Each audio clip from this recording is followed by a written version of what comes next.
आज मैं आपको यूनिट 8 है हिंदी नाटक करवा रही हूँ। इसमें नाटक के जितने अंक हैं इसके सारे सभी के सभी पात्र हैं और इनमें जो महत्वपूर्ण पंक्तियाँ होती हैं वो सब करवा रही हूँ। तो इनको अच्छे से पढ़ना, इन नोट्सों से बाहर कुछ नहीं आएगा क्योंकि अपने जो पैटर्न आ रहा है ना उसी पैटर्न पे सारे नोट्स हैं। देखो, स्कंदगुप्त नाटक 1928 में 5 अंक हैं इसमें और 33 दृश्य हैं। या तो इन अंकों के नाम पूछेगा जिसका मैंने एक शॉर्ट में वीडियो दे रखा है, और इन अंकों को क्रम वाइज लगाना पूछेगा, और इनके 33 दृश्य हैं। तो देखो, प्रथम अंक में 7 दृश्य हैं, द्वितीय अंक में 7 दृश्य हैं, तृतीय अंक में 6 दृश्य हैं, और चतुर्थ अंक में 7 दृश्य हैं, पंचम अंक में 6 दृश्य हैं। तो ये आपको याद करने हैं अच्छे से। अब देखो, अपने स्कंदगुप्त नाटक के पात्रों के नाम, महत्वपूर्ण पात्र, ये जो ऐसे हाइड ये जो करके रखा है ना ग्रीन से, ये वेरी इंपॉर्टेंट है, इसको तो याद ही रखना है आपको। तो देखो, 5 अंक 33 दृश्य। और स्कंदगुप्त नाटक में गुप्त वंश के 11 वर्षों के इतिहास का वर्णन किया गया है। स्कंदगुप्त ये युवराज है विक्रमादित्य, और ये इस नाटक का नायक है। कुमारगुप्त मगध का सम्राट है। गोविंद गुप्त कुमारगुप्त का भाई है। पुरगुप्त कुमारगुप्त का छोटा पुत्र है। प्रणदत्त मगध का महानायक है। चक्रपाली प्रणदत्त का पुत्र है। बंधुवर्मा मालवा का राजा है।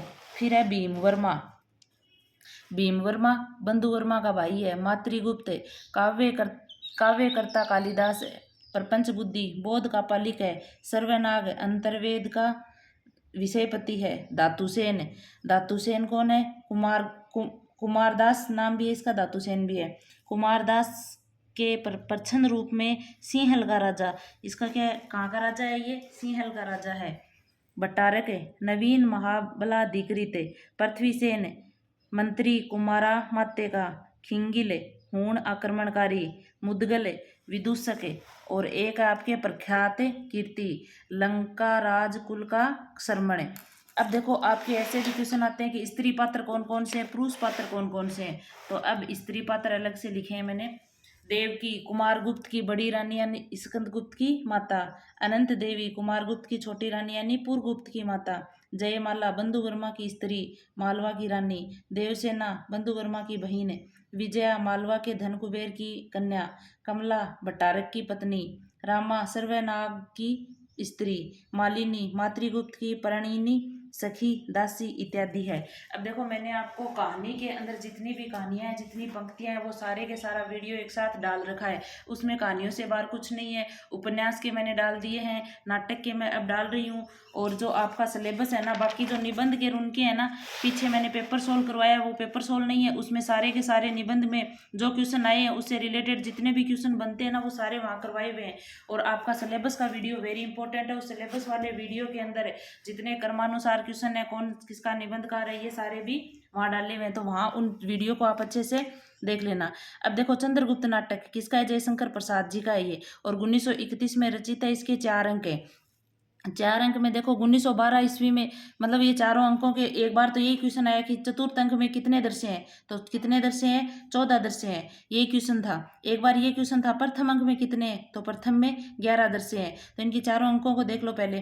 प्रथम अंक में 11 दृश्य, द्वितीय अंक में 10 दृश्य, तृतीय अंक में 9 दृश्य, और चतुर्थ अंक में 14 दृश्य। अब देखो, आपको याद करने का इसमें कंफ्यूज होते और तो कुछ नहीं है। एक होता है तो एक एक दो मतलब, और 5 मतलब 10 10 2 नंबर पे 2 का मतलब 2 का 5 गुना 10 से 3 3 तिया 9, और चतुर्थ में 4 आ रहा है तो लास्ट में 4, ऐसे भी याद रख सकते हो इनको कि भी कौन से दर्शे हैं। अब देखो, 1912 ईस्वी में कल्याणी परिणय का प्रकाशन नागरी प्रचारिणी पत्रिका में हुआ। कल्याणी परिणय का प्रकाशन कहाँ हुआ? नागरी प्रचारिणी पत्रिका में हुआ था।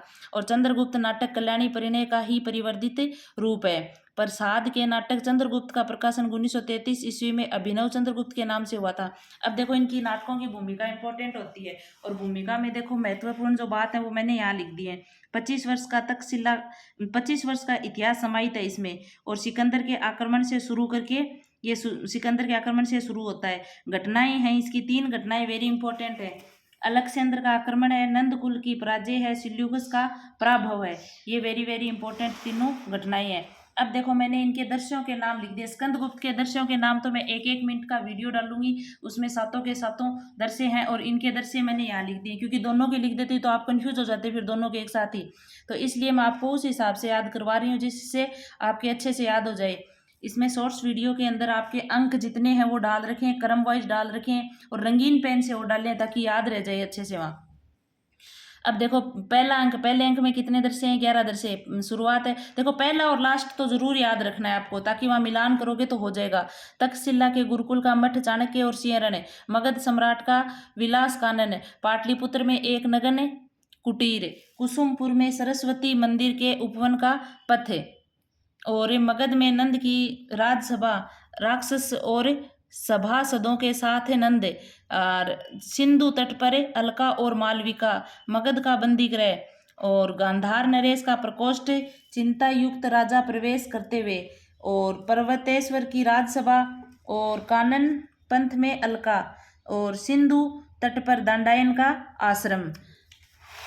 अगला देखो फिर दूसरा अंक। दूसरे अंक में कितने दर्शे हैं? दूसरे अंक में आपके दर्शे हैं कितने? दूसरे अंक में 10 से 10 में देखो शुरुआत, पहला लास्ट याद रखना है। उद्भांड में सिंधु के किनारे ग्रीक शिविर के पास वृक्ष के नीचे कॉर्नेलिया।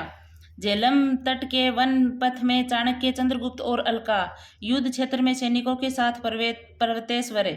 मालवा के सिंहरण के उदयगान का एक अंश। बंदीगृह में घायल सिंहरण व अलका। मालवों के स्कंदावार में युद्ध परिशिष्ट।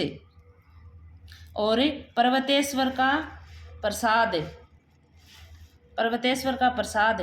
रावी के तट पर सैनिकों के साथ मालविका और चंद्रगुप्त। रावी में दूर तक कुछ नावें। शिविर के समीप कल्याणी और चाणक्य। मालवा दुर्ग का भीतरी भाग एक शून्य प्रकोष्ठ। ये 2 अंक हो गए अपने। तीसरे अंक में कितने दर्शे हैं? 3 तिया 9। ऐसे याद रख लेना, आप याद नहीं हो तो, मतलब कितने में कितने, एकदम इजी इजी क्वेश्चन आए हुए हैं पीछे, तो क्या पता है अंदर से आ जाए, तो आप याद रखना है।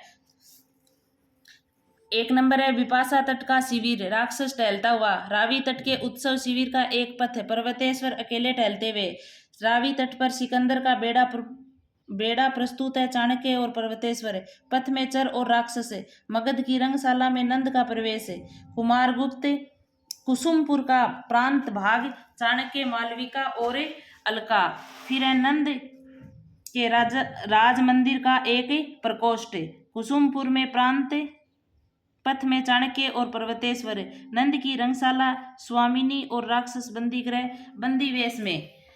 अगला अपना चतुर्थ अंक। देखो चतुर्थ अंक पूछा हुआ इसलिए इंपॉर्टेंट है। चतुर्थ अंक में से अब पिछले ये पूछा था कि चतुर्थ अंक में कितने दर्शे हैं, तो 14। लेकिन अब के आगे एक कदम आगे बढ़ेगा एग्जामिनर, तो क्या करेगा, इसके अंदर से ही पूछेगा फिर।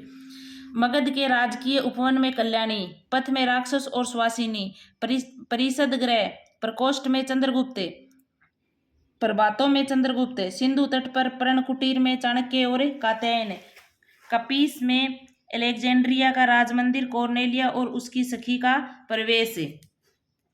फिर है पथ में चंद्रगुप्त और सैनिक, ग्रीक शिविर, युद्ध क्षेत्र के समीप चाणक्य और सिंहरण, शिविर का एक अंश, चिंतित भाव से राक्षस का प्रवेश।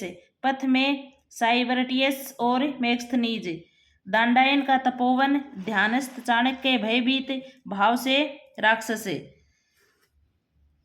और सुवासिनी का प्रवेश।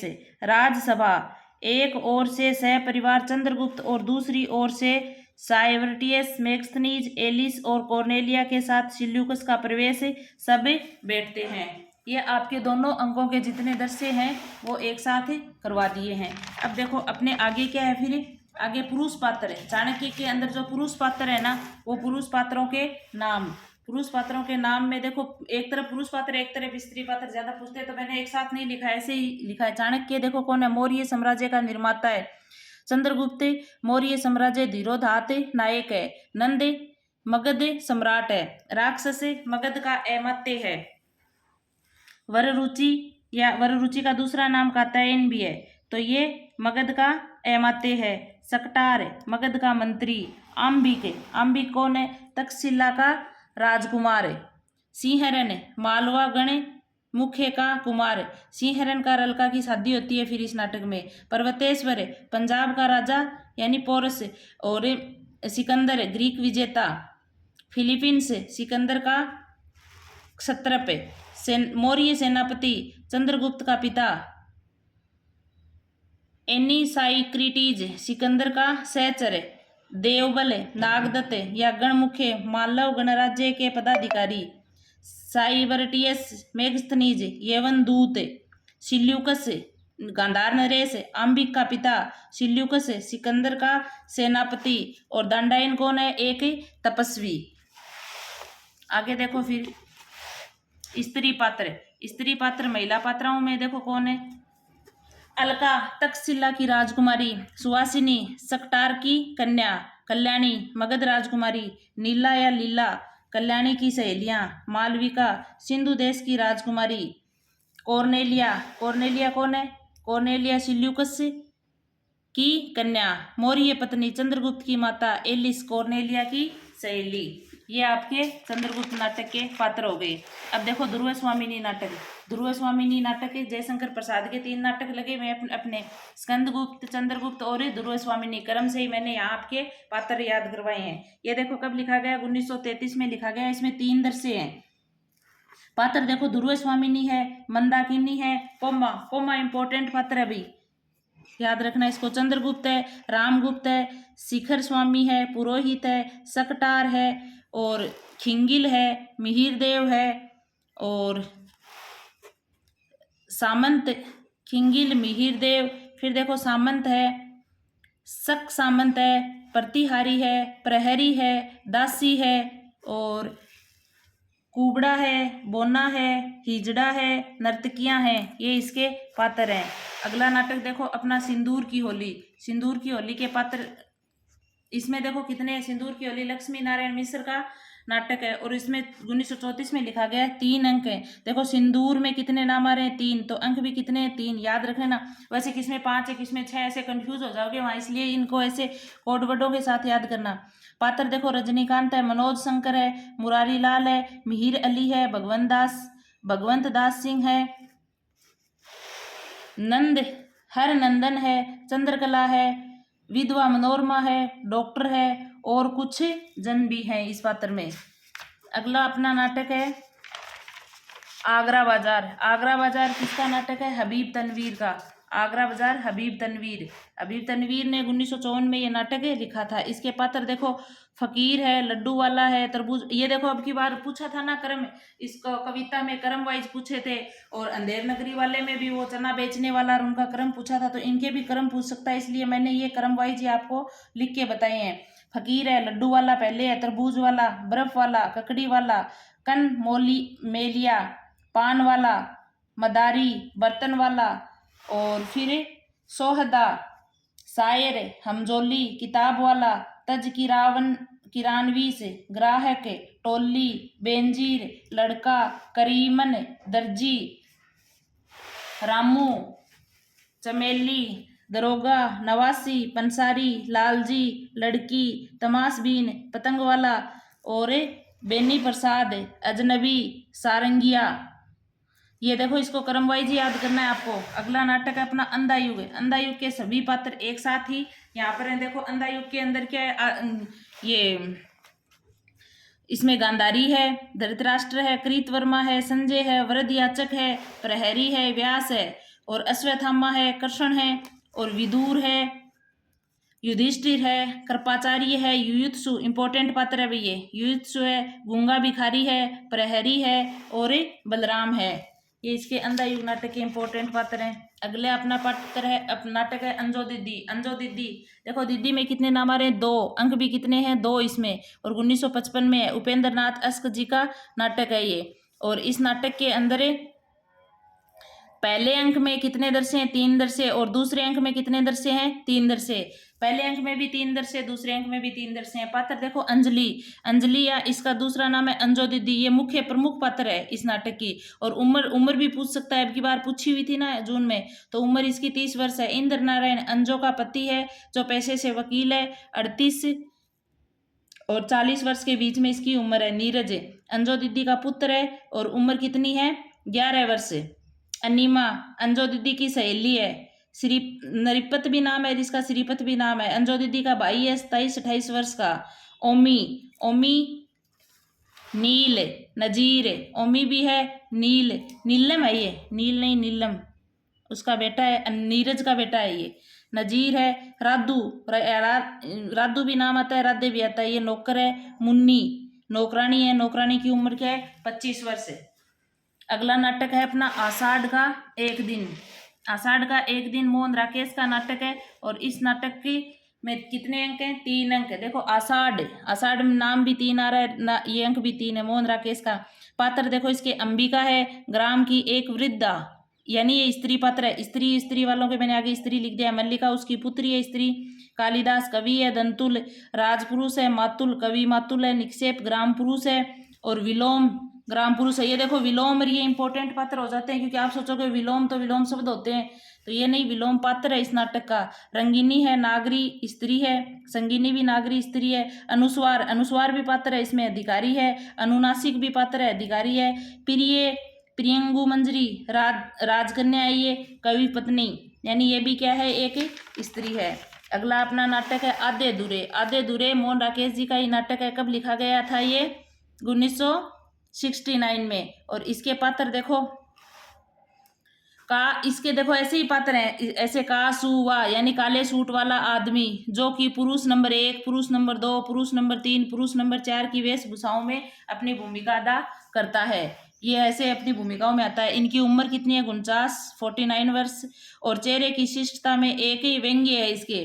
एक पुरुष एक के रूप में देखो कौन आता है, ऐसे आ जाएगा पुरुष एक में, क्या ऐसे वेशभूषा दे देगा, ये कौन से पुरुष की है, तो उसी हिसाब से मैंने आपको लिख के बताया। पुरुष एक के वेश में देखो पतलून कमीज, जिंदगी से अपनी लड़ाई हार चुकने की छटपटाहट लिए हुए। पुरुष 2 पतलून और बंद गले का कोट, अपने आप में संतुष्ट फिर भी आशंकित। पुरुष नंबर 3 पतलून टी शर्ट, हाथ में सिगरेट का डिब्बा, लगातार सिगरेट पीता है। पुरुष नंबर 4 ये पतलून के साथ पुरानी काट का लंबा कोट है, चेहरे पर बुजुर्ग का खासा एहसास और काइयापन है। अब देखो ऐसे नाम देखो इसके कौन है। पुरुष ये तो महेंद्रनाथ है। पुरुष 2 है सिंघानिया जी की वेशभूषा। पुरुष 3 है जगमोहन और पुरुष 4 के रूप में है जुनेजा। अब देखो बकरी नाटक अपना किसका है, सर्वेश्वर दयाल सक्सेना जी का नाटक है ये बकरी। और इसके अंदर 2 अंक हैं बकरी नाटक में। और ये सर्वेश्वर दयाल सक्सेना जी की ये कैसे नाटककार हैं, जनवादी नाटककार हैं सक्सेना जी। अब देखो इसके पात्र नट नटी भिस्ती, इंपॉर्टेंट है ये भिस्ती, दुर्जन सिंह, करमवीर, सत्यवीर, सिपाही, विपद, युवक, ग्रामीण पात्र हैं। देखो ग्रामीण पात्रों में भी ऐसे पूछ सकता है ग्रामीण पात्र कौन से हैं और प्रमुख पात्र कौन से हैं, तो पहले वाले प्रमुख पात्र थे। अब देखो इसके ग्रामीण पात्र है, चाचा है, काका है, काकी है, राम है, इंपॉर्टेंट है राम, एक ग्रामीण है और दूसरा ग्रामीण है। अगला देखो आपके एक और द्रोणाचार्य। एक और द्रोणाचार्य कब लिखा गया, 1977 में, और ये शंकर शेष का नाटक है। प्रमुख पात्र देखो इसके, प्रमुख पात्र है अरविंद, प्रमुख पात्र है ये विमलेंदु, चंदू, प्रिंसिपल, प्रेसिडेंट, अश्वत्थामा द्रोणाचार्य का पुत्र है ये। द्रोणाचार्य अर्जुन, युधिष्ठिर, भीष्म, सैनिक, एकलव्य, यदु, राजकुमार। और महिला पात्र देखो वेरी इंपॉर्टेंट है लीला, ये उसमें भी है, चंद्रगुप्त में भी लीला थी और इसमें भी है, चंद्रगुप्त में भी अलका थी, इसमें भी है, तो दोनों के याद रखना है, दोनों में है ये। तो क्या है, महिला पात्रों में लीला है, कर्पी द्रोणाचार्य की पत्नी है, अनुराधा है, अलका है। ये देखो लीला और अलका दोनों 2 नाटकों में आ रहे हैं ये 2 पात्र, तो आपको इनको याद रखना है कि भाई कौन कौन से में आ रहे हैं। अगला नाटक है अपना मनु भंडारी का महाभोज। महाभोज कितने दृश्यों में, 11 दृश्यों में विभक्त है ये। अब देखो महाभोज नाटक के पात्र हैं, दास साहब मुख्यमंत्री है, सुकुल बाबू भूतपूर्व मुख्यमंत्री विरोधी पार्टी का नेता है, अप्पा साहब सत्ता पार्टी के अध्यक्ष हैं, पांडे जी दास साहब के निजी सचिव हैं, लखन दास साहब का विश्वास पात्र है, सरोवा चुनाव के लिए प्रत्याशी है, जमुना बहन दास साहब की पत्नी है, सक्सेना एसपी है, सिन्हा डीआईजी है, दत्ता दादू मसाल साप्ताहिक के संपादक हैं, भवानी मसाल का सहायक संपादक है, Narottam press reporter, very important है भाई नरोत्तम ये, महेश रिसर्च स्कॉलर्स एवं सूत्रधार है, स्त्री दास साहब की पीए, मोहन सिंह पुलिस कांस्टेबल, बिस्सू हरिजनों का हमदर्द जो मार दिया गया है, होरा बिस्सू का बाप है, बिंदा बिस्सू का अभिन्न मित्र, रुकमा बिंदा की पत्नी, जोरावर सरोहा का जमींदार, काशी मुकुल बाबू का आदमी, और थानेदार मुकुल बाबू मतलब वहाँ जो थाना था ना वहाँ का थानेदार है। लठेत जोरावर का आदमी है। लड़की जोरावर की लड़की है। साहू सरोहा का बनिया है। ये महाभोज नाटक के पात्र हैं। अब देखो पात्र अपने सभी नाटकों के एक साथ सभी जगह हो गए हैं। अब अपन जो नाटक अपने लगे हुए ना भारत दुर्दशा नाटक, इनके जो महत्वपूर्ण महत्वपूर्ण बातें हैं ना उनको करेंगे। और इसके इस एक नाटक के पात्र और बचे अपने वेरी इंपॉर्टेंट है। ये भारत दुर्दशा भारतेंदु जी का नाटक है। ये देखो 1880 ईस्वी है। एक बार इसका प्रश्न पूछा हुआ है कि संवत कितनी हो जाएगी, तो आपको ईस्वी संवत में तो आपको पता ही है, तो ऐसे इसमें जोड़ दोगे तो ये 1937 से आ जाएगा। भारतेंदु का नाटक है, 6 अंक है इसमें।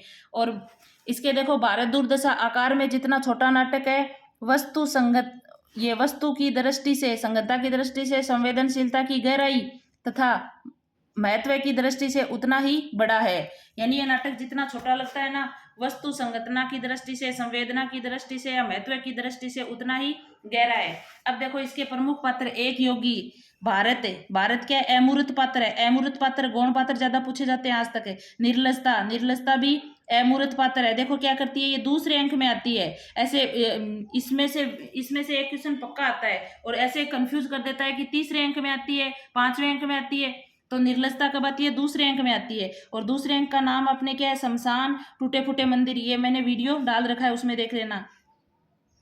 आशा भी अमूर्त पात्र है। बार दुर्देव भी अमूर्त पात्र है। सत्यनाश फौजदार कौन से अंक में आते हैं, तीसरे अंक में आते हैं। सत्यनाश फौजदार का प्रवेश तीसरे अंक का नाम क्या है, मैदान नाम है। रोग है, आलस्य, मदिरा। देखो एक बार तो इनका क्रम पूछा हुआ था कौन कौन आता है, तो ऐसे क्रम वाइज याद करना है अभी कौन कौन आता है। और क्वेश्चन में था भारत, बार दुर्देव, रोग, आलस्य, मदिरा, ऐसे इधर उधर करके डाल रखे थे, क्रम वाइज सेट करना था। तो ऐसे मैंने क्रम वाइज ही लिखे हैं, आपको इसी वे में याद करने हैं। मदिरा अमूर्त पात्र, अंधकार अमूर्त पात्र, सभापति है, बंगाली सभ्य या सदस्य है, महाराष्ट्री इंपॉर्टेंट पात्र है इसका। कवि देखो कवि में कौन है, पहला देसी, दूसरा देसी, डिसलॉयल्टी यानी अमूर्त पात्र है ये। डिसलॉयल्टी भी यहाँ अमूर्त पात्र है। लास्ट है अपना भारत भाग्य 6ठे अंक में आता है। और 6ठे अंक में देखो गंभीर वन का मध्य भाग है 6ठे अंक का नाम अपने। और भारत भाग्य का प्रवेश होता है और गाता हुआ आता है राग चेती गाता हुआ आता है। अब की बार देखो इसके राग पूछे थे कौन कौन से राग भारत दुर्दशा के हैं, तो वो राग भी मैं आपको एक साथ शॉर्ट में 1 मिनट के वीडियो में एक साथ ही सारे राग करवा दूंगी। अब देखो इस नाटक के अंदर भारत दुर्दशा नाटक को भारतेंदु ने क्या नाम दिया था, नाट्य रास्य लास्य रूपक की संज्ञा दी थी। क्या दी थी, नाट्य रूपक, लास्य रूपक या फिर लास्यक रूपक की संज्ञा दी थी। ये कैसा नाटक है, विचार प्रधान नाटक है, मनोभावों का मानवीकरण है इसमें। हिंदी का पहला राजनीतिक नाटक है ये, प्रतीकात्मक नाटक है ये, भारतेंदु के व्यथित हृदय की अभिव्यक्ति है ये। इसमें ब्रिटिश राज की निर्ममता एवं शोषण का चित्रण किया गया है। इस नाटक में क्या किया गया है, जो ब्रिटिश अपने अंग्रेज थे ना उनके जो निर्ममता और शोषण का चित्रण हुआ है। इसमें भारतेंदु के देशभक्त और समाज सुधारक के रूप में दर्शन होते हैं। भारतेंदु जी किस रूप में दिखाई देते हैं इस नाटक में, अपने देशभक्त के रूप में और समाज सुधारक के रूप में। 5वां अंक का नाम है किताबखाना में देखो क्या होता है, 7 सभ्यों की छोटी सी कमेटी है जो भारत दुर्देव से संबंधित विचार प्रकट करते हैं, यानी वो अपने विचारों को प्रकट करते हैं इसमें। अगला है संवाद कथ्य को गति देने में सहायक नहीं है, यानी ये जो नाटक है ना, जो संवाद कथ्य है ना उसमें गति देने के लिए सहायक नहीं है। सत्यनाश फौजदार की एक बात कही हुई है वो इम्पोर्टेंट है। अप्रस 16 धून रुचि भोजन प्रीति छुड़ाए। इस नाटक में भारत दुर्देव और उसकी सेना के माध्यम से भारत दुर्दशा के चित्र प्रस्तुत है, यानी भारत की दुर्दशा के चित्र प्रस्तुत किए गए हैं।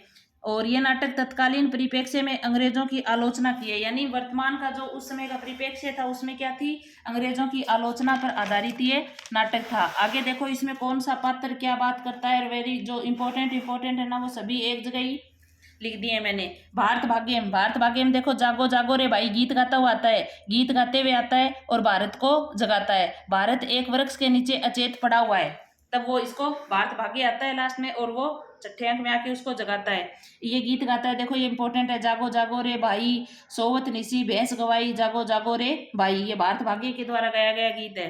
जागो जागो रे भाई को राग चेती गोरी में प्रस्तुत करने के निर्देश नाटककार द्वारा दिए गए हैं। ये एक राग तो आपके यहाँ मतलब सभी राग एक साथ बता दिए जाएंगे, लेकिन एक राग में तो ये क्या करता है, छठे अंक में गाता है। छठवें अंक में भारत भाग्य मूर्छित भारत को जगाता है। इस अंक में भारत भाग्य क्या करता है, नामक केवल एक पात्र का संवाद एवं कार्य व्यापार चित्रित है। भारत भाग्य का लंबा गीतात्मक संवाद भारत के गौरवमय अतीत एवं दुखद वर्तमान दोनों को समेटता है। जो जैसी स्थिति है ना, उन दोनों को समेटता है। भारत भाग्य का आत्म अधिकार कारुणिक है। अंततः वह छाती में चाकू भोंककर आत्महत्या कर लेता है। देखो क्या कर लेता है, छाती में भोंककर आत्महत्या कर लेता है। अंजो दीदी में कौन कर लेती है वो अंजलि आत्महत्या कर लेती है। इसमें कौन आत्महत्या कर लेता है, भारत भाग्य आत्महत्या कर लेता है। तो ऐसे भी पूछा जा सकता है कि इस नाटक में किसने आत्महत्या की थी। फिर देखो दूसरे अंक में दीन बंधु बिलख बिलख कर अपनी दुर्दशा का वर्णन करके मूर्छित हो जाता है। तीसरे अंक में भारत दुर्देव भारत की दुर्दशा और अपनी सफलता पर प्रसन्न होते हैं। तीसरे अंक में ये बात है। चौथे अंक में देखो, इसमें पुनः भारत दुर्देव रोग आलस्य मदिरा अहंकार आदि की सहायता से भारत की रही खई दशा को भी नष्ट करने की योजना बनाता है। पांचवा अंक है, इसमें 7 सदस्यों की एक कमेटी भारत दुर्देव से भारत की रक्षा के उपायों पर विचार करती है। आगे देखो फिर, भारत दुर्दशा नाटक का प्रमुख उद्देश्य क्या है इस नाटक का, तत्कालीन भारत की दुर्दशा को दिखाना एवं दुर्दशा के कारणों को कम कर दुर्दशा करने वालों का यथार्थ चित्र उपस्थित करना है। इस नाटक में देखो, इस नाटक में भारत दुर्देव और उसकी सेना के माध्यम से भारत की दुर्दशा के चित्र प्रस्तुत होते हैं। ये बात वेरी वेरी इंपॉर्टेंट है। ये अगला अपना देखो, आगे फिर थोड़ी महत्वपूर्ण बातें भारतेंदु जी के बारे में भी कर लेते हैं कि इसके कौन से नाटक मौलिक हैं, कौन से नाटक अनुदित हैं। यानी नाटक जो ये यूनिट है ना, ऐसे नहीं है। अब क्या है, बच्चों के फोन आते हैं कि आप मैडम हमें दूसरी यूनिट करवाओ, तो साथ में हो रही है ना दूसरी यूनिट। ये नाटक है, इंपॉर्टेंट नाटक कौन कौन से हैं साथ में आ जाएंगे। वहाँ दूसरी में अलग करोगे, यहाँ अलग करोगे, ऐसे फिर याद नहीं रहते। और एक जगह ही मैटर होना, वो अच्छे से याद हो जाता है। तो भारतेंदु जी के ये नाटक है ना, वो साथ में याद कर लेते हैं। भारतेंदु जी के मौलिक नाटक और अनुदित 2 प्रकार के नाटक लिखे थे। वेदेई हिस्सा न भवती, ये क्या है, इनका प्रहसन है। 1873 में जो सामाजिक धार्मिक विसंगति पर व्यंग्य है। अगला है प्रेम जोगिनी। प्रेम जोगिनी 1875 में है। वर्तमान पाखंड और धार्मिक सामाजिक जीवन के बीच परिस्थिति का चित्रण है। चंद्रावली 1876 में प्रेम का आदर्श है। और विशेष चौथा अपना नाटक है विशेष से विस्मोसदम 1876 में। भाण है। भाण क्या होता है, एक पात्रीय नाटक है ये। और इसमें देखो देसी रजवाड़ों के कुचक्करपूर्ण परिस्थिति दिखाने के लिए लिखा गया था। अगला है आपका भारत दुर्दशा, जो आपके लगा हुआ है 1880। नाट्य लासे रूपक है ये। और देश दशा मनोरंजन ढंग से सामने लाई गई है, यानी अपने देश की दशा को एक मनोरंजन रूप में भारतेंदु जी सामने लेके आए थे। नील देवी 1881 में गीत रूपक है। पंजाब के एक हिंदू राजा पर मुसलमानों की चढ़ाई का ऐतिहासिक वृंत लेकर लिखा गया है। अंधेर नगरी ये भी प्रहसन है 1881 में। एक तो दिमाग में ये याद रख लो कि अपने जो 2 नाटक सिलेबस में लगे हुए दोनों के दोनों इनके क्या है, मौलिक नाटक ही हैं। और ये भी प्रहसन है। 1881 में राजा की मूर्खता, अन्याय और अंधेरगर्दी पर तीखा व्यंग्य किया गया है। राजा की अन्याय यानी इसमें एकदम मूर्खतापूर्ण बातें होती है। लास्ट में राजा को ही फांसी पर लटका दिया जाता है। सती प्रथा 1883, ये इनका अधूरा नाटक है। पूरा किसने किया था इस नाटक को, राधा कृष्ण दास जी ने पूरा किया था। अगला अपना नाटक है इनके अनुदित नाटक। अनुदित नाटक कौन कौन से हैं, विद्या सुंदर 1868 में, रत्नावली 1868 में, विखंड पाखंड विडंबन 1872 में, धनंजय विजय 1873 में, कर्पूर मंजरी 1875 में, सत्य हरिश्चंद्र 1875 में, भारत जननी 1877 में, मुद्रा राक्षस 1878 में। तो आपके जो 2 यूनिट नंबर 2 है ना, साहित्य वाले, तो वो इनके साथ में ही हो रही है। टॉपिक के साथ में ये जितने यूनिट के क्वेश्चन बन रहे हैं वो साथ ही करवा रही हूँ, ताकि आपको इधर उधर नहीं देखना पड़े। अब देखो भारतेंदु जी के बारे में अपने साहित्य में महत्वपूर्ण जो बातें हैं ना, वो एक जगह ही यहीं पर है। भारतेंदु जी का उदय हिंदी साहित्य के लिए नवजागरण का एक गतिमयता का प्रेरक सिद्ध हुआ। और दूसरा है भारतेंदु हिंदी नवजागरण के अग्रदूत हैं। भारतेंदु जी क्या है, हिंदी नवजागरण के अग्रदूत हैं। भारतेंदु की प्रतिभा का पूर्ण विकास नाटकों में देखा जा सकता है। यानी इनकी प्रतिभा पूर्ण रूप से विकसित कहाँ हुई थी, नाटकों में हुई थी। भारतेंदु हिंदी साहित्य में राष्ट्रीय एवं जनवादी तत्वों को प्रोत्साहित किया है। और भारतेंदु जी ने प्रचलित खड़ी बोली को ऐतिहासिक रूप दिया है। भारतेंदु जी ने हिंदी लेखकों के मंडल को प्रोत्साहित किया, यानी हिंदी लेखकों का एक मंडल बनाया था, उनको भी इन्होंने प्रोत्साहित किया था। भारतेंदु जी ने खड़ी बोली को में गद्य लेखन किया था। भारतेंदु जी ने पत्रिकाओं में आधुनिक कहानी का प्रकाशन आरंभ नहीं किया। भारतेंदु जी ने पत्रिकाओं में आधुनिक कहानी का प्रकाशन आरंभ नहीं किया था। ये देखो जो इंपॉर्टेंट किए हुए ना वो सारे इंपॉर्टेंट है भाई। भारतेंदु जी ने कालचक्र शीर्षक अपने इतिहास जनरल में 1873 में नोट किया और इसमें एक बात कही थी, हिंदी नए चाल में ढली। भारतेंदु ने 1881 में भारत मित्र के संपादक को अपनी कविता का प्रकाशनार्थ भेजते हुए खड़ी बोली के लिए साधु भाषा का प्रयोग करते हैं। खड़ी बोली के लिए कौन सी भाषा का प्रयोग करते हैं? साधु भाषा का प्रयोग करते हैं। वेरी इंपॉर्टेंट बात है ये, अलग से भी पूछी जा सकती है कि कौन सी भाषा का प्रयोग करते हैं, तो साधु भाषा का प्रयोग करते हैं। भारतेंदु ने भाषा के बारे में लिखा है, क्या लिखा है? भारतेंदु जी ने लिखा है, परदेसी वस्तु और परदेसी भाषा का भरोसा मत करो, अपने देश में अपनी भाषा में उन्नति करो, यानी अपना जो देश है अपनी भाषा में उन्नति करो। भारतेंदु ने काशी में नेशनल थिएटर की स्थापना की थी। कौन से थिएटर की स्थापना की थी? नेशनल थिएटर की। और इसमें याद भी रखना कहाँ की थी? काशी में की थी। वेरी इंपॉर्टेंट लाइन है ये। तो भारतेंदु जी से साहित्य में बनने वाले सारे क्वेश्चन एक साथ यहीं पे करवा रही हूँ। आगे देखो भारतेंदु जी के बारे में, महाराज विश्वनाथ सिंह ने आनंद रघुनंदन की रचना की थी, जिसे शुक्ल जी ने हिंदी का प्रथम नाटक स्वीकार किया था। भारतेंदु मंडल के लेखकों की चर्चा करते हुए शुक्ल निबंध के लिए ललित गद्य का प्रयोग नहीं करते हैं, जबकि लेख गद्य, प्रबंध गद्य, निबंध गद्य का प्रयोग करते हैं। वेरी वेरी इंपॉर्टेंट बातें हैं ये इनके बारे में। भारतेंदु युगीन कविताओं के बारे में देखो, कविताओं के बारे में इनकी क्या राय थी या फिर इनकी कौन कौन सी कविताएं थी? दशरथ विलाप और फूलों का गुच्छा इनकी खड़ी बोली में रचित कविताएं हैं भारतेंदु जी की। कौन कौन सी? दशरथ विलाप और फूलों का गुच्छा। दूसरी है गीत गोविंद और वर्षा विनोद, भारतेंदु की रचनाएं हैं। भारतेंदु ने प्रातः सिमरन कविता में बंगला प्यार छंद का प्रयोग किया है। भारतेंदु जी ने प्रातः सिमरन कविता में कौन से छंद का प्रयोग किया है? बंगला प्यार छंद का प्रयोग किया है। ये आपका अगला नाटक है फिर अंधेर नगरी। 1881 में लिखा गया, 6 अंकों में है और ये एक प्रहसन है। और इसमें कौन से छंद का प्रयोग हुआ है? 2 छंद का प्रयोग हुआ है। और आगे देखो फिर साहित्य की सामाजिक भूमिका होती है। इसमें क्या है? साहित्य की सामाजिक भूमिका है। भारतेंदु ने नेशनल थिएटर के लिए एक ही दिन में रचा था, यानी एक दिन में रचा गया नाटक है ये भारतेंदु जी का। अगला है फिर इसमें राजा की मूर्खता, अन्याय और अंधेरगर्दी पर तीखा व्यंग्य किया गया है। वेरी इंपॉर्टेंट है। महंत जी गोवर्धन दास और नारायण दास के गुरु हैं। महंत जी किसके गुरु हैं? गोवर्धन दास और नारायण दास जी के गुरु हैं। और इसमें देखो कर्मानुसार लगाए हुए हैं ये, क्योंकि इसमें ऐसे ही पूछा जाता है, कर्मानुसार पूछ लेता है या फिर किसकी क्या बात है। लोभ पाप को मूल है, लोभ मिटावत मान, लोभ कभी न कीजिए, या में नरक निदान, महंत जी कहते हैं ये। और आगे चन्ना चुरमुर चुरमुर बोले, बाबू खाने को मुंह खोले, चन्ना खाए मियाँ जुलाए, दाढ़ी हिलाते गाहे बजाए, चूरन जब से हिंद में आया, इनका धन भले सभी घटाया, और चूरन साहब लोग जो खाता सारा हिंद हजम कर जाता है। ऐसी ही एक पंक्ति दी हुई थी, अब की बार पूछी हुई थी, तो आपको पात्रों में याद करवा दी। घासीराम कौन है? चना बेचने वाला है। इस नाटक के आधार पर भारतेंदु की साहित्य संबंधी धारणा क्या है? साहित्य की सामाजिक भूमिका होती है, यानी साहित्य की कैसी भूमिका होती है? सामाजिक भूमिका होती है। अगला है, इस नाटक में विवेकहीन और निरंकुश राजा शासन व्यवस्था पर करारा व्यंग्य करते हुए उसे अपने ही कर्मों द्वारा नष्ट होते हुए दिखाया गया है। यानी ये जो राजा है ना, ऐसे इसमें क्या करता है, खुद को ही फिर ये महंत जी मिलकर इनको फांसी पे चढ़ाते हैं।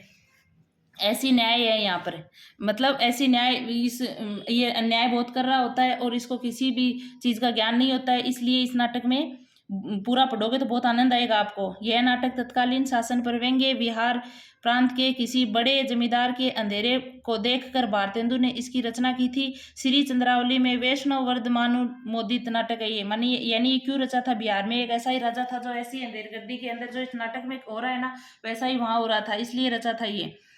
यह नाटक इस अर्थ में समकालीन नाटक है कि किसी भी समय के अन्याय, अनाचार, भ्रष्टाचार, विवेक शून्यता और मनमानेपन पर व्यंग्य है। रंगधर्मी और कुशल निर्देशक ने से अपने समय की समस्या को जानकर उनका उत्तर खोज सकते हैं। ये सत्य प्रकाश मिश्र का स्टेटमेंट है। तो यानी नाटक के बारे में किसकी क्या स्टेटमेंट है वो भी यहाँ साथ में ही लिख रही हूँ, और कौन से नाटक के बारे में है वो भी साथ में ही लिख रही हूँ। तो नाटक से संबंधित आपको और कुछ भी पढ़ने की आवश्यकता नहीं है, आप इतना करके चले जाना, लेकिन इसमें से गलत नहीं करना है, इस बात का ध्यान रख लेना। बाकी आपके सारे क्वेश्चन सही हो जाएंगे। चौथे अंक के पात्र देखो, चौथे अंक में इनके कौन पात्र हैं? फरियादी है, कुल्लू है, कारीगर है, चने वाला, बिस्ती, कसाई, गडेरिया, कोतवाल। यानी इसमें एक दीवार गिर जाती है, दीवार कैसे गिरी, ऐसे ऐसे बातें चलती रहती हैं। तो इन नाटकों को भी मैंने क्रम वाइज लिख दिया है। चौथे वाले इंपॉर्टेंट है। समर्पण देखो, मान्य योग्य नहीं होत कोऊ, कोरो पद पाए, मान्य योग नर ते जो केवल परहित जाए। अब देखो प्रथम अंक स्थान क्या है भाई? ये प्रांत। महंत जी दो चेलों के साथ गाते हुए आते हैं। देखो सब गाते हैं पहले, राम भजो राम भजो राम भजो, सूरदास भये कवि कुल राई। यानी इसमें जो गीत हैं, जो महत्वपूर्ण बातें हैं ना, वो सारी एक साथ लिखी हुई हैं। अब देखो महंत जी, गोवर्धन दास तू पश्चिम में जा, यानी इसको किसको कहाँ भेजता है? तो गोवर्धन दास को तो कहाँ भेजता है? पश्चिम में भेजता है। और नारायण दास को कहाँ भेजता है? पूरब में भेजता है। और ये इनके गुरु हैं, ये दो शिष्य हैं। तो डीपली क्वेश्चन आएगा तो ऐसे भी आ सकता है भी कौन से शिष्य को किस दिशा में भेजा। तो आपको अच्छे से इनको याद करना है। अगला देखो दूसरा अंक है स्थान है बाजार। बाजार में जो बातें होती हैं वही इस नाटक में हुई हैं। कबाब वाला है पहले, फिर घासीराम है, घासीराम चने वाला है, चना जोर गरम है, चना बनावे घासीराम, चना चुरमुर चुरमुर बोले बाबू खाने को मुंह खोले, मैया मुन्नी सब बंगाली, काशी की तत्कालीन प्रसिद्ध वैसे हैं। देखो इनके नाम याद रखने, कौन है ये? तो मैना मुन्नी और ये सब बंगाली, ये वहाँ की वैसे ही हैं। चन्ना खाते मियाँ जुलाई, दाढ़ी हिलाते गाहे बजाए। फिर नारंगी वाला है, सिलहट बटबुल की नारंगी। देखो नारंगी किस किस की ऐसी है? और बुटबुल की नारंगी। हलवाई वाला देखो इनका भी क्रम पूछा जा सकता है। तो मैंने सब मिठाइयों को क्रम वाइज ही लिखा है। जलेबियां, इमारती लड्डू, भूर का लड्डू, गुलाब जामुन, खूरमा, बूंदिया, बर्फी, समोसा, पेड़ा, कचौरी, दाल पकौड़ी, घेवर, हलवा, मोहन भोग। जो खाया सो भी पछताया और जो न खाया सो भी पछताया। और अपन को ये याद करेंगे और याद हो जाएंगे तो ठीक है, नहीं याद होंगे तो हम भी फिर पेपर में क्वेश्चन गलत हो जाएगा तो पछताएंगे। तो ऐसे अपन को तो याद करना है भाई। कुंजड़ी ने, जैसे काजी वैसे बाजी, रेयत राजी, टके शेर बाजी, ले हिंदुस्तान का मेवा फूट और बेर। ये किसका है? ऐसे आ जाए, जैसे काजी वैसे बाजी, रेयत राजी, टके शेर बाजी। किसने कहा? तो किसने कहा? कुंजड़ी ने कहा था। पाचक वाला देखो, चूरन जब से हिंद में आया, इनका धन बल सभी घटाया। चूरन चूरन जो खाता है सारा हिंद हजम कर जाता है। ठीक है ना, ये याद रखने। गोवर्धन दास क्या बोलता है? क्यों बच्चा, इस नगर का क्या नाम है? देखो ये बात किसने पूछी थी और किसने इसका आंसर दिया था जो नाटक का नाम रखा गया है? तो गोवर्धन दास ने पूछा था क्यों बच्चा, इस नगर का क्या नाम है? और राजा का क्या नाम है? तो क्या नाम है? हलवाई ने आंसर दिया था अंधेर नगरी और चौपट राजा है। यानी राजा यहाँ इस नगर का तो नाम अंधेर नगरी है और यहाँ का राजा है वो चौपट राजा है, ये इसके नाम है। तो किसने किसमें पूछे थे और कौन से अंक में ये बातें हुई थी? ऐसे भी क्वेश्चन बन सकता है, तो आपको याद रखना है अच्छे से। दूसरे अंक की बातें गोवर्धन दास पूछता है, हलवाई आंसर देता है। अगला देखो फिर तीसरा अंक स्थान है जंगल है। फिर देखो दोहा, यानी महंत जी गाते हैं, सेत सेत सब एक से, जहां कपूर कपास, ऐसे देश कुदेश में कब हुन कीजिए वास। अब फिर गोवर्धन दास, अंधेर नगरी चौपट राजा, टके शेर बाजी, टके शेर खाजा, बैठ कर मिठाई खाता है। यानी वहां सब कुछ टके शेर ही मिल रहा है, चाहे कुछ भी ले लो सब टके शेर है। तो ऐसे में इसने महंत जी ने कहा था कि भाई ऐसी जगह नहीं रहना चाहिए जहाँ सब कुछ एक ही भाव मिले, जहाँ मतलब सही गलत की पहचान ही ना हो, जहाँ मतलब गुणों के बारे में भी, श्रेष्ठता के बारे में भी कुछ ज्ञान नहीं हो। तो ऐसी जगह रहना अच्छी बात है नहीं है, लेकिन ये वहां रुक जाता है। फिर आगे देखो चौथा अंक स्थान क्या है? राज्यसभा, राजमंत्री है, नौकर लोग हैं, यथास्थान स्थित है सभी। राजा देखो, सुपनखा आई ए, ये राजा की बातें इंपॉर्टेंट है। वैश्या जोरू एक समान, बकरी गयू एक करी जाना, अंधा युग मचो सब देसी, मानव राजा रहत विदेशा। पहला पैदा कहता है, फिर इस राजा में साधु महात्मा इन्हीं लोगों की तो दुर्दशा है, इससे तुम्ही को फांसी देंगे। यानी ये किसी इसको गोवर्धन दास को फांसी देने के लिए बुला लेते हैं कि आपको फांसी दी जाएगी, क्योंकि फांसी के लिए हमें एकदम शरीर से हष्ट पुष्ट आदमी चाहिए, जिसने अपराध किया है कि नहीं किया उस चीज से मतलब नहीं है, हष्ट पुष्ट चाहिए वैसे। आगे देखो छठा स्थान क्या है? शमशान। गोवर्धन दास को पकड़े हुए 4 सिपाहियों का प्रवेश। गोवर्धन दास को पकड़ के ले आ जाता है फांसी पर। फिर देखो महंत वो सब अपने विवेक से इसको बचाते हैं और इस राजा को फांसी पे टिकड़ी पर खड़ा करते हैं।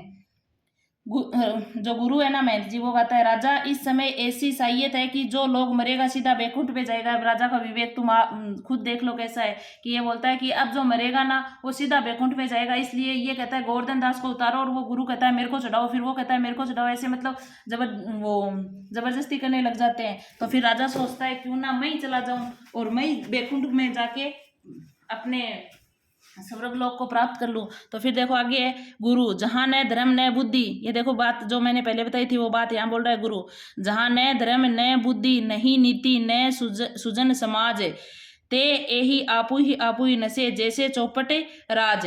राजा को लोग टिकड़ी पर खड़ा करते हैं और पटाक्षे पे होता है। ये इस नाटक में है। देखो जहां धर्म भी नहीं होता, बुद्धि भी नहीं होती, कोई नीति भी नहीं होती, कोई अच्छा समाज भी नहीं होता, वैसी जगह कभी भी आपको निवास नहीं करना चाहिए। यानी ये सभी के सभी घातक हैं। जहां ये सब नहीं है ना वो जगह। आगे देखो बच्चन सिंह ने इस नाटक के बारे में क्या क्या बात बोली है, और जो इम्पोर्टेंट बातें हैं ना वो भी मैंने यहाँ लिखी है। बच्चन सिंह ने एक स्टेटमेंट बोला है इसके बारे में, यदि भारत दुर्दशा पहला राजनीतिक नाटक है तो अंधेर नगरी पहला आधुनिक नाटक है। यानी जो वो पहला राजनीतिक है तो ये पहला आधुनिक नाटक है। रंगमंच से ये भारतेंदु का महत्वपूर्ण नाटक है। हास्य प्रधान नाटक है। ये हंसी आती है भाई, वो उधर खींचता है वो उधर खींचता है, बकरी वो चोरी वो बकरी नहीं वो क्या होता है, दीवार गिर जाती है, दीवार किसने गिराई कि मेरी बकरियां जा रही थी, फिर वो चुनने वाले को बुलाते हैं। ऐसे मतलब बहुत आनंद आता है इस नाटक को जब पढ़ते हैं तब।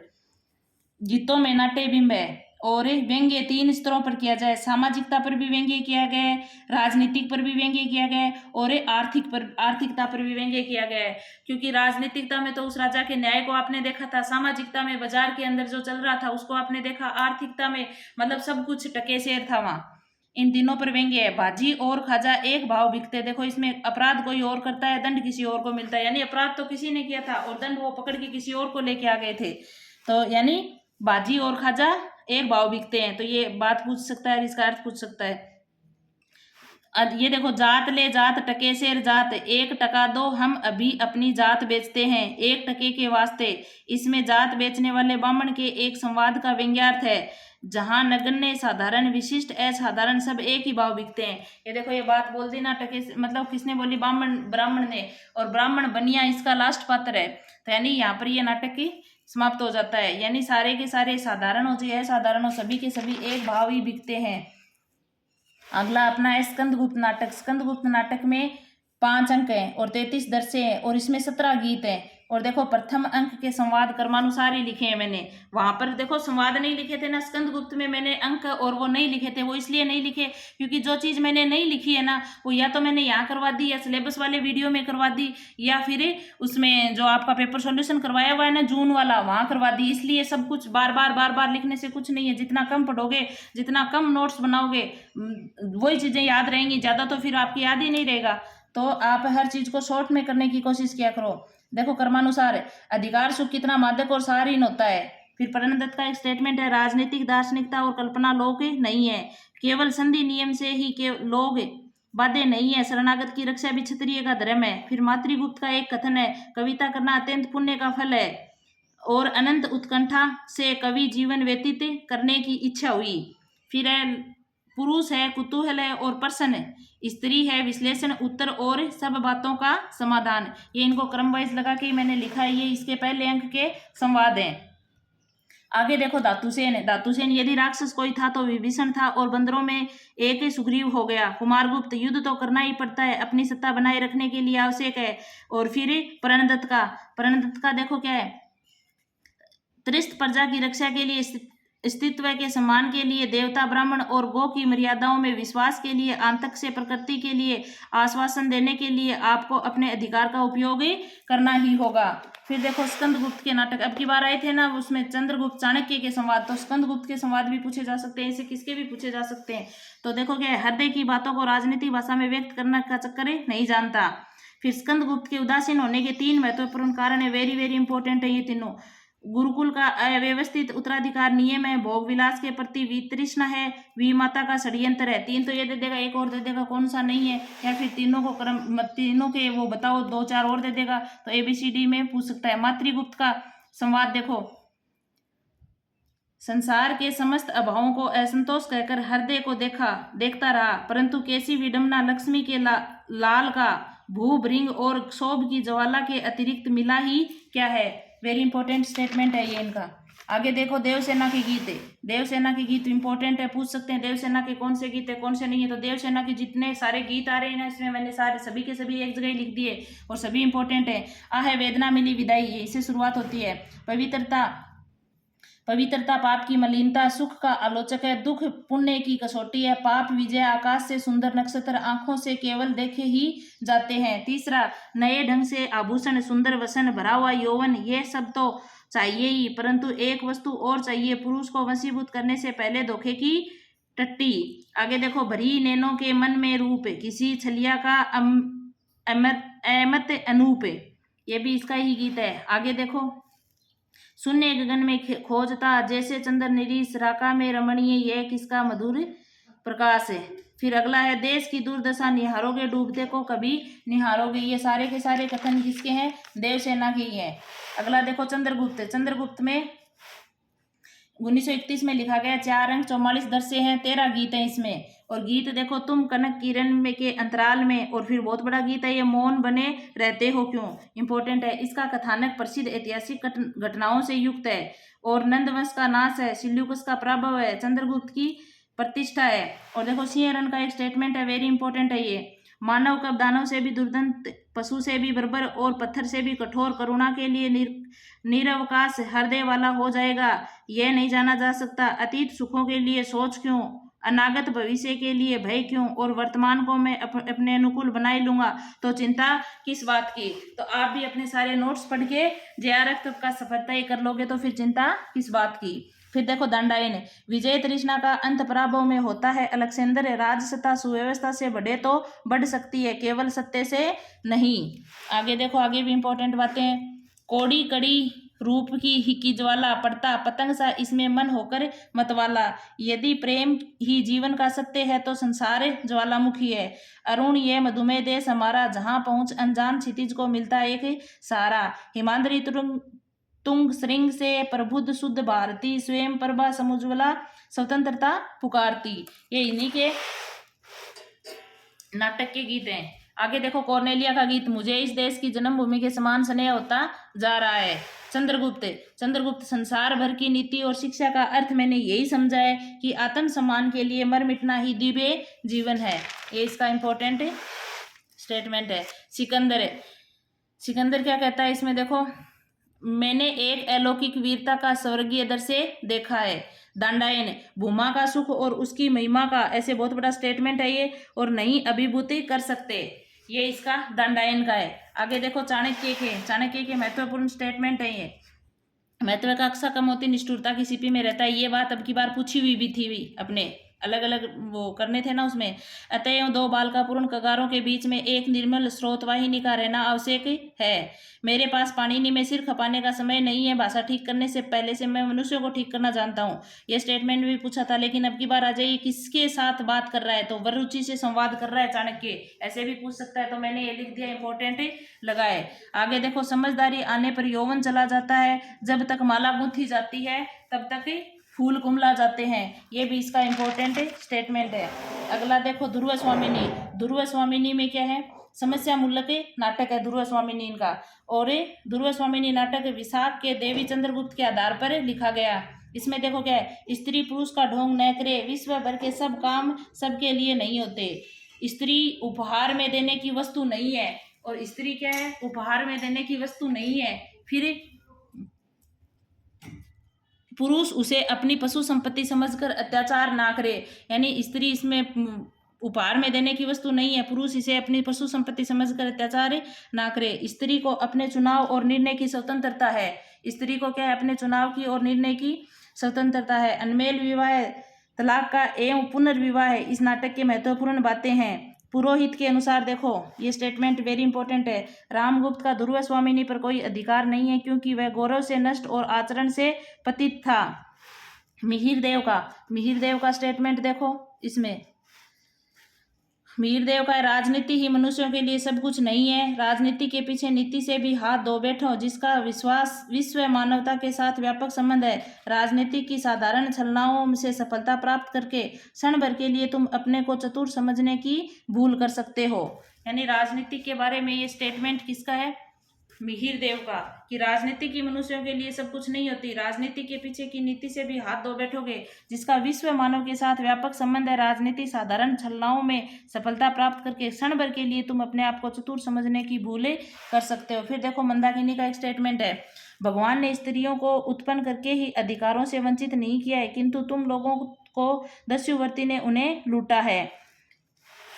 आगे देखो, इसमें इंपॉर्टेंट बात, जयशंकर प्रसाद का नाटक है ध्रुव स्वामिनी, भुवनेश्वर का प्रतिभा का विवाह है, दोनों एक ही सन में लिखे गए थे 1933 में। कौन कौन से नाटक हैं? जयशंकर प्रसाद का तो ध्रुव स्वामिनी था, और भुवनेश्वर का प्रतिभा का विवाह नाटक एक समय लिखा गया था। कोमा का एक स्टेटमेंट है, प्रेम का नाम न लो वह एक पीड़ा थी जो छूट गई। ध्रुव स्वामिनी का एक स्टेटमेंट है जो वेरी इंपॉर्टेंट है, मैं केवल यही कहना चाहती हूँ कि पुरुषों ने स्त्रियों पर अपनी पशु संपत्ति समझकर उन पर अत्याचार करने का जो अभ्यास बना लिया है वह मेरे साथ नहीं चल सकता।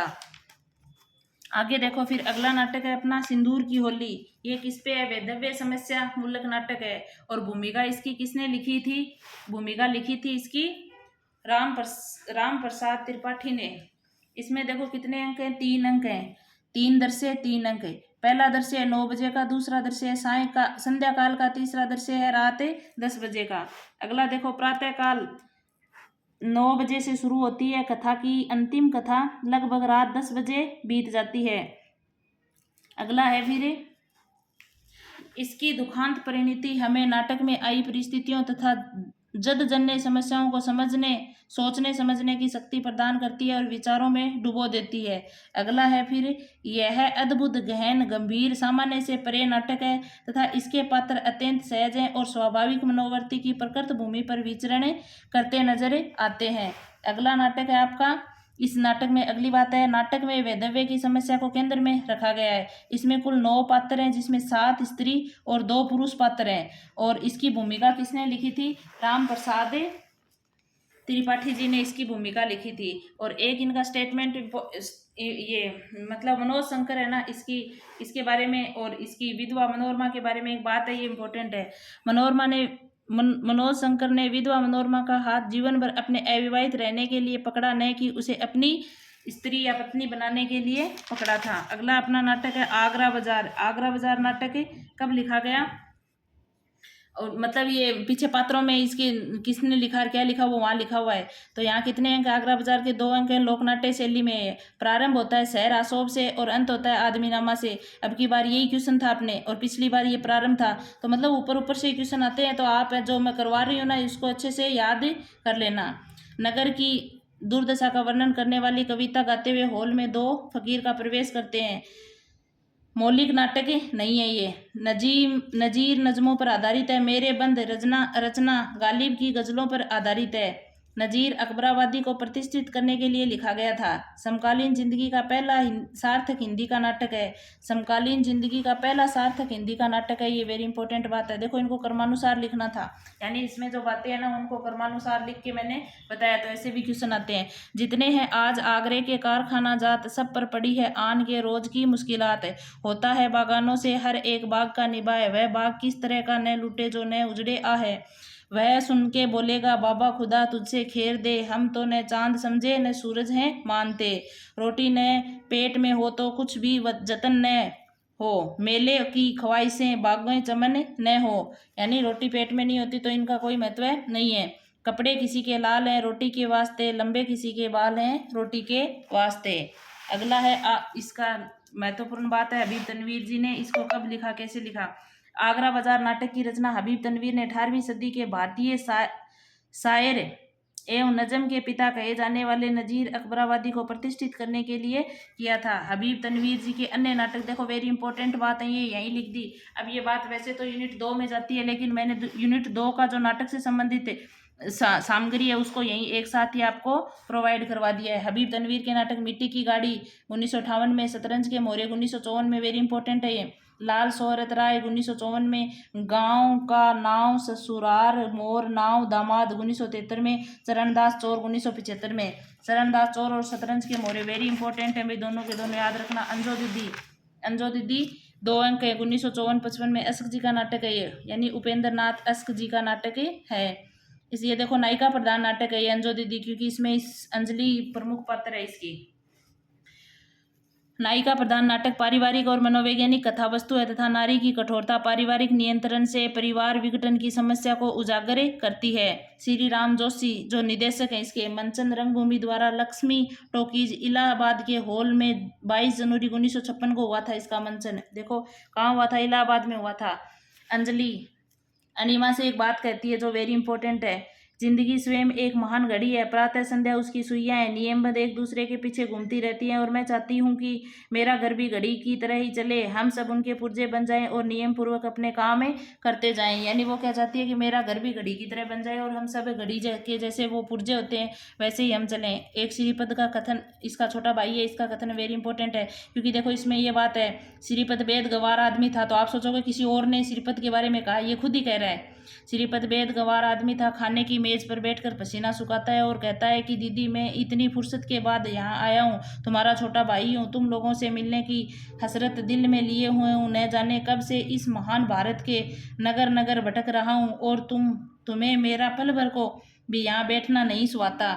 यानी ये अपनी बहन को बोल रहा है। आगे देखो उपेंद्र नाथ अश्क जी की का नाटक कैद काफी मंचित हुआ, इसके परिवर्तित नवीन रूप को बाद में लौटता हुआ दिन के नाम से भी प्रस्तुत किया गया। ये इंपॉर्टेंट बातें हैं अशक जी के बारे में, तो मैंने आपको यहीं लिख के बता दी है कि इसका एक नाटक था जो कैद था ना, वो काफी मंचित हुआ, नवीनतम रूप में लौटने नाम में प्रस्तुत हुआ। एक स्टेटमेंट है बच्चन जी का इसके बारे में, अशक जी के बारे में, वेरी इंपॉर्टेंट है ये भी। अशक पहले नाटककार हैं जिन्होंने हिंदी नाटक को रंगमंच से संबंध किया और उन्हें रोमांच के कटघरे से निकालकर आधुनिक भावबोध के साथ ही जोड़ा। वेरी इंपॉर्टेंट है ये। अगला देखो अंधा युग। अंधा युग क्या है, गीति नाट्य है। कितने अंक है इसके, 5 अंक हैं और 8 भाग हैं अंधा युग के। देखो बहिर्दर्शन और अंतर्द्वंद दोनों विकराल रूप में मौजूद हैं। बहिर्दर्शन और अंतराल ये दोनों, अंतर्द्वंद दोनों विकराल रूप में मौजूद हैं। युयुत्सु की चिंता मानव भविष्य की रक्षा है। युयुत्सु नाम का पात्र है, उसको चिंता किस बात की है, मानव भविष्य की। उद्देश्य देखो इस नाटक का क्या उद्देश्य है, समाज में मानव मूल्यों की स्थापना और उनके द्वारा ही मनुष्यों में भविष्य की सुरक्षा करने की घोषणा, ये इस नाटक का प्रमुख उद्देश्य है। आगे देखो फिर धर्मवीर भारती के अनुसार यह काव्य मंचन को दृष्टि में रखकर लिखा गया। कैसे लिखा गया, काव्य मंचन को दृष्टि में रखकर, वेरी इंपॉर्टेंट बात है। इस घटना का घटनाकाल महाभारत के 18वें दिन की संध्या से लेकर प्रभास तीर्थ में कृष्ण की मृत्यु के क्षण तक का वर्णन है। दृश्य परिवर्तन या अंक परिवर्तन के समय कथा गायन की योजना है इसमें। आगे देखो इसमें युद्ध के से उत्पन्न होने वाली मूल्यहीनता, अमानवीयता, विकृति, कुंठा, व्यक्तिक एवं सामूहिक विघटन का सजीव चित्रण प्रस्तुत किया गया है। अंधा युग के किसी भी पात्र का चरित्र नितांत उज्जवल और निर्मल नहीं है। इस नाटक का इलियट के वेस्टलैंड का प्रभाव माना जाता है। किसका प्रभाव है, इलियट का जो वेस्टलैंड नाटक है ना, उसका इलियट के वेस्टलैंड नाटक का प्रभाव माना जाता है। अंधा युग भावबोध को रूपांतरित करने वाले नाटकों में अंधा युग विशेष रूप से उल्लेखनीय है। यानी आधुनिक जो भावबोध है ना, उनको रूपांतरित करने वालों में ये विशेष रूप से उल्लेखनीय है। अब देखो इनके पात्रों के वेरी इंपॉर्टेंट स्टेटमेंट हैं। गांधारी, पत्थर की खानों से मणियां निकलती हैं, बाधा मत डालो। दूसरा इनका स्टेटमेंट है, मैंने कहा था दुर्योधन से, धर्म जिधर होगा ओ मूर्ख उधर जय होगी। विदुर कहता है तुम्हारा हृदय पत्थर का है गांधारी। और विदुर कैसा पात्र है, एक संशयग्रस्त पात्र है। अश्वत्थामा देखो, मैंने प्रतिशोध ले लिया है धृतराष्ट्र से पिता के पाप हत्या का। और ये कैसा पात्र है, पाश्विक प्रतिहिंसक पात्र है। और एक स्टेटमेंट और बोलता है, वध मेरे लिए नहीं रही नीति, वह है अब मेरे लिए मनोग्रंथि। संशय, अंधों को सत्य दिखाने में क्या मुझको भी अंधा होना होगा। और ये कैसा है, कर्म लोक से बहिष्कृत तटस्थ पात्र है। और युयुत्सु, सत्याग्रही। और इसका स्टेटमेंट है, अंतिम परिणति में दोनों जर्जर करते हैं पक्ष, चाहे सत्य का हो अथवा असत्य का। और इनकी एक है, इसको चिंता किस बात की है, मानव भविष्य की है। धृतराष्ट्र कहता है गूंगों के सिवा आज और कौन बोलेगा मेरी जय। अगला अपना है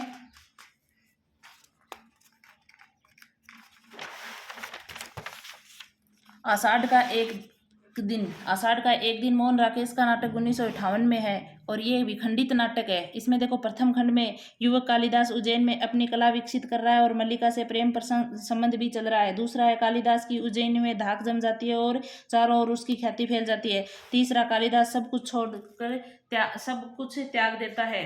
अगला है मल्लिका। मल्लिका का स्टेटमेंट वेरी इंपॉर्टेंट है। कोई भूमि ऐसी नहीं है जिसके अंदर में कोमलता न हो। दूसरा है आज तक का जीवन किसी तरह बीत ही गया, आगे भी बीत ही जाएगा। तीसरा है ये प्रतियां मैंने उज्जैनी से आने वाले व्यवसायियों से प्राप्त की हैं। इसके इंपॉर्टेंट स्टेटमेंट है ये।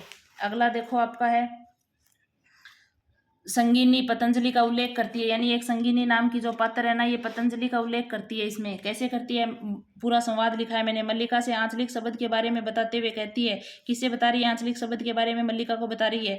जैसे पतंजलि ने लिखा है कि यदा को कुछ लोग येरवा बोलते हैं, तदा को कुछ लोग तरवा बोलते हैं। येरवाण स्तारवाण त्रयो बभूव, यानी पूरी बात ऐसे बताती है मल्लिका के साथ। बच्चन सिंह का स्टेटमेंट आषाढ़ का एक दिन के बारे में है जो वेरी इंपॉर्टेंट है। आषाढ़ का एक दिन राज्याश्रय और व्यक्ति स्वातंत्र्य के बीच भटकती हुई संरचनात्मकता का नाट्य बिंब है। अगला है आषाढ़ का एक दिन नाटक समकालीन जिंदगी का पहला सार्थक हिंदी नाटक लगता है। अगली बात है मैंने भावनाओं में एक भावना का वर्णन किया है। मेरे लिए सब वह संबंध है और संबंधों से बड़ा है। वास्तव में मैं अपनी भावना से प्रेम करती हूँ जो पवित्र है, कोमल है, अनश्वर है। ये बात मल्लिका अपनी माँ अंबिका से कह रही है। और किसके बारे में कह रही है, ये संवाद कालिदास के प्रति कह रही है। ये मल्लिका कालिदास की प्रेयसी है। नाटक में कालिदास का नाम क्या है, मातृगुप्त है। अगला आपका नाटक है आधे अधूरे। आधे अधूरे नाटक को मील का पत्थर भी कहा जाता है। देखो ओम शिवपुरी ने इसकी भूमिका लिखी थी। इसमें क्या कहा था, एक निदेशक की दृष्टि से आधे अधूरे मुझे समकालीन जिंदगी का पहला सार्थक हिंदी नाटक लगता है। आधे अधूरे आज के जीवन के गहन अनुभव खंड को आधे अधूरे मूर्त प्रदान करता है। अगला है आधे अधूरे नाटक मौजूदा जीवन की विडंबना के कुछ एक संगन बिंदुओं को रेखांकित करता है। अगला नाटक है आपका बकरी।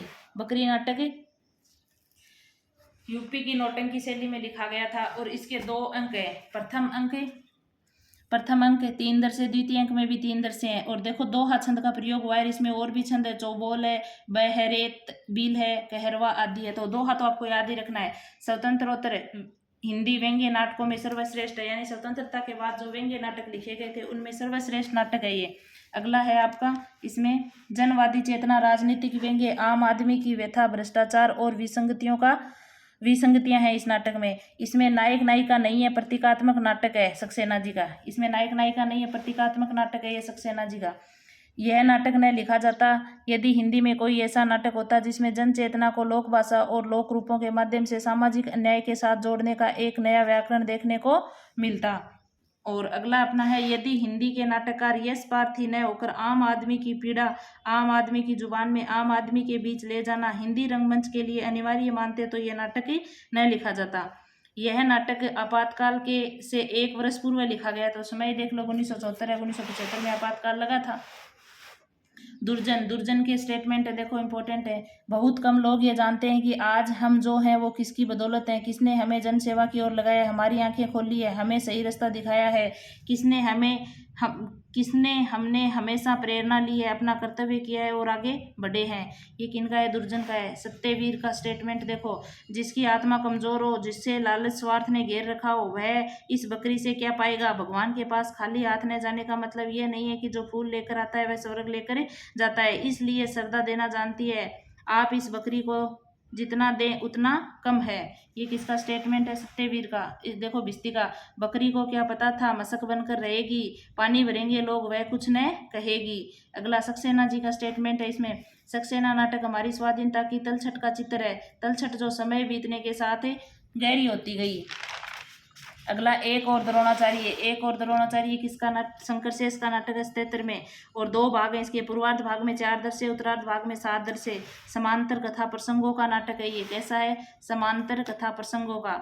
आगे देखो मध्यम वर्गीय व्यक्ति के असहाय बेबस चरित्र को प्रस्तुत है। और उन दिन भूख मेरे सिद्धांत से बड़ी हो गई, द्रोणाचार्य कहता है। राजकीय अन्न की दास्तान ने मेरा विवेक खरीदा, ये भी द्रोणाचार्य का है। इस नाटक के माध्यम से समकालीन शिक्षा जगत की यथार्थ विसंगतियों एवं विद्रुपताओं को उजागर किया गया है। वर्तमान शिक्षा में व्याप्त भ्रष्टाचार, पक्षपात, शिक्षक समुदाय के पंगु, असहाय, बेबस और अपाहिज चरित्र को पौराणिक कथा के माध्यम से प्रस्तुत किया गया है।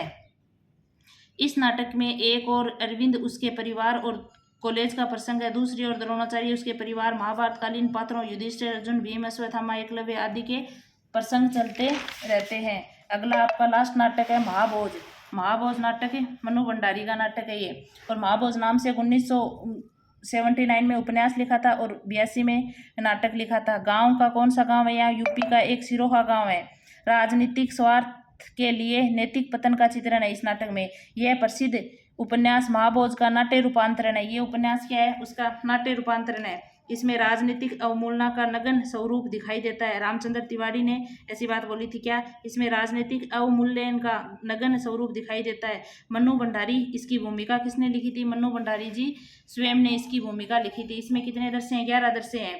और पहला मंचन मार्च अप्रैल 1982 दिल्ली राष्ट्रीय नाट्य विद्यालय में हुआ था इसका। देखो दृश्यों के नाम: गांव का मैदान, शहर, मसाल, साप्ताहिक कार्यालय, दास साहब की कोठरी का भीतरी भाग और कमरा नंबर, ये दास साहब का कमरा है, मसाल का दफ्तर है। पीछे से ग्रामोफोन पर बहुत सी चलती हुई धुन का रिकॉर्ड बज रहा है। गांव का थाना है, गांव का रेस्ट हाउस है, दास साहब की बैठक है, गांव में जोरावर सिंह के घर की चौपाल है।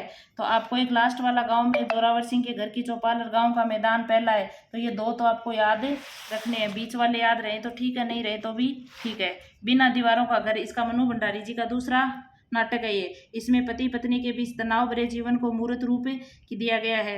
इसमें देखो तनाव का कारण पति पत्नी के बीच जयंत की उपस्थिति है। जयंत अजीत की पत्नी शोभा को प्रिंसिपल बनवा देता है। अजीत अपने और शोभा के बीच उसकी उपस्थिति को बर्दाश्त नहीं करता है, यही तनाव का कारण है। ये मैंने आपको कहाँ से की बताई है? ये जो स्टेटमेंट है वो हिंदी साहित्य का गद्य इतिहास रामचंद्र तिवारी की बुक से बताया है।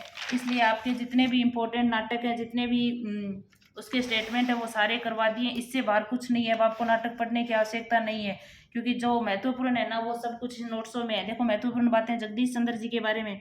जगदीश चंद्र माथुर के नाटकों के मुख्य स्वर, प्राचीन पात्र प्रसंगों द्वारा सामयिक समस्याओं का प्रकाशन है। रामलीला पद्धति द्वारा तुलसी के मानस मर्म को आधुनिक पाठकों तक पहुंचाना है।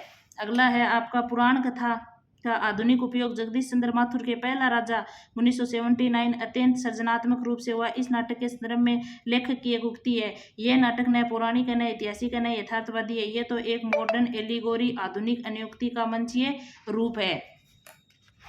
और आपके देखो ये नाटक दो हैं। इसमें कौन कौन से? भारतीय स्वतंत्रता की आलोचना करने वाले दो नाटक आपके सिलेबस में लगे हुए हैं, तो ऐसे भी क्वेश्चन बन सकते हैं। तो मैंने आपको बताया कौन से हैं, बकरी और महाभोज है।